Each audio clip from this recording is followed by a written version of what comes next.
C'est un fonctionnement collectif, un fonctionnement de groupe. C'est une aventure humaine avant tout. C'est un travail au quotidien, en groupe, avec des producteurs agriculteurs, mais aussi 14 salariés qui travaillent sur les 2 magasins. Les sociétaires sont aujourd'hui 47 dans la coopérative, coopérateurs. Il y a aussi une cinquantaine d'agriculteurs qui viennent compléter la gamme. En réalité, on vit au rythme des saisons. Quand on n'a pas un produit, on ne l'a pas. On ne va pas le chercher ailleurs. On ne fait pas d'achat-revente. Et je crois que c'est très important aujourd'hui pour nous. On est tout à fait transparent par rapport à ça. On ne vend que ce que les producteurs produisent.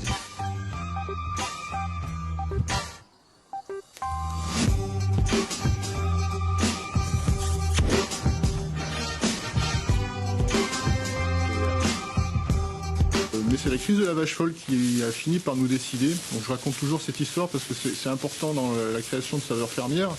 La crise de la vache folle, c'est un moment difficile pour les éleveurs où on a senti que le lien entre les producteurs et les consommateurs était complètement rompu.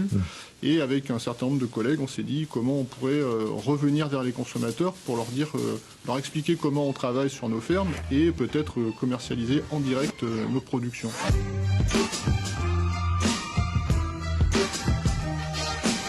On a contribué, disons, à renouer ce dialogue, à expliquer quelles étaient nos pratiques. Et ça a également permis d'écouter un petit peu ce que les consommateurs avaient à nous dire. Ça a vraiment joué dans les 2 sens. Et je crois que c'est ça qui fait le secret de Saveurs Fermières. C'est à la fois la transparence dans nos modes de production et également être à l'écoute des consommateurs.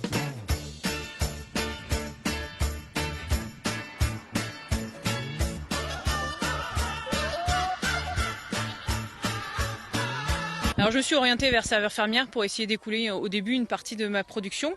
Et puis après, c'est vraiment la coopération entre producteurs qui est vraiment passionnante, de travailler ensemble, de communiquer, de ne pas se sentir seul dans ce métier. Vous aviez déjà une expérience de la vente directe ? Je fais les marchés déjà. Enfin, j'ai arrêté cette année avec le Covid, mais sinon, depuis le début de mon activité, je faisais les marchés. Les poules pondeuses, elles arrivent, elles ont 6 mois. On les garde 1 an. Et elles sont réformées au bout d'1 an de production sur l'exploitation. On essaye de les vendre au maximum vivantes une fois parties, pour pas qu'elles finissent à l'abattoir. C'est quand même la meilleure des vies pour elles, c'est qu'elles aient un autre petit bout de jardin sur lequel vivre. Et on a du poulet en chair, qu'on écoule à Saveurs Fermières en grande partie. Voilà, ils arrivent, ils ont un petit mois, et ils partent entre 3 et 4 mois, voire même 5.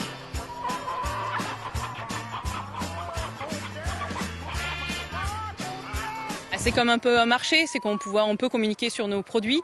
C'est assez plaisant de vendre les produits des autres producteurs. Et du coup, voilà, on fait ça et avec plaisir en tout cas.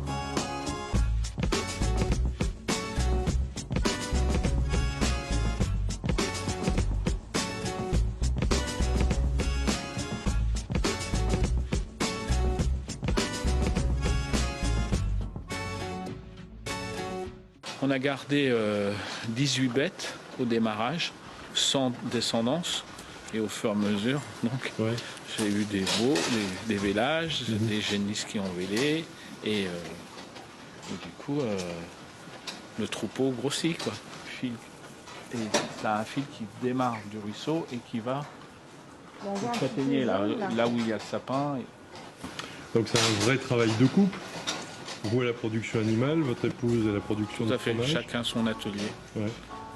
Pour pas trop se marcher sur les pieds.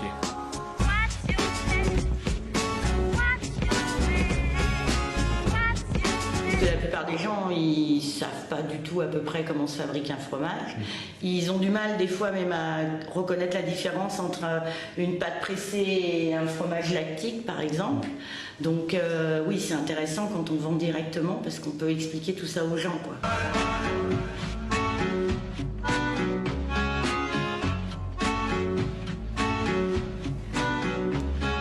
En vendant en direct, vous vendez le bon prix, celui qui vous rémunère. Et ça permet d'être rémunéré correctement, mais aussi d'avoir des tarifs qui restent très corrects pour le consommateur. Nous, dans notre clientèle, on a tout. On a des gens qui ont les moyens et on a des gens qui ont moins de moyens. Mais du coup, ils peuvent quand même se faire plaisir. C'est ça le commerce équitable, en fait. Oui, c'est ça, tout à fait. Parce que quand on dit commerce équitable, on pense toujours à des produits qui viennent de très loin. Non. En fait, le premier commerce équitable, c'est acheter local. C'est acheter local, voilà. C'est de permettre aussi de maintenir des petites fermes, de nous permettre de vivre et de consommer local et d'éviter d'avoir des problèmes d'empreinte carbone et de faire venir des produits de je ne sais où, quoi.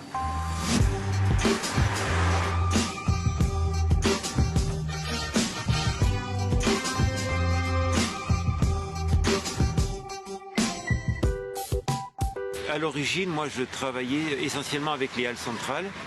Je livrais les épiciers des halles centrales et un peu des grossistes. Et ensuite, je me suis mis au détail. Et ensuite, Serre Fermière. Mon frère, avec d'autres, en est à l'origine. 2-3 années après l'ouverture de Serre Fermière, je suis rentré comme coopérateur. Là, on est à la période où il y a le plus de produits. Là, il y a encore quelques produits d'été.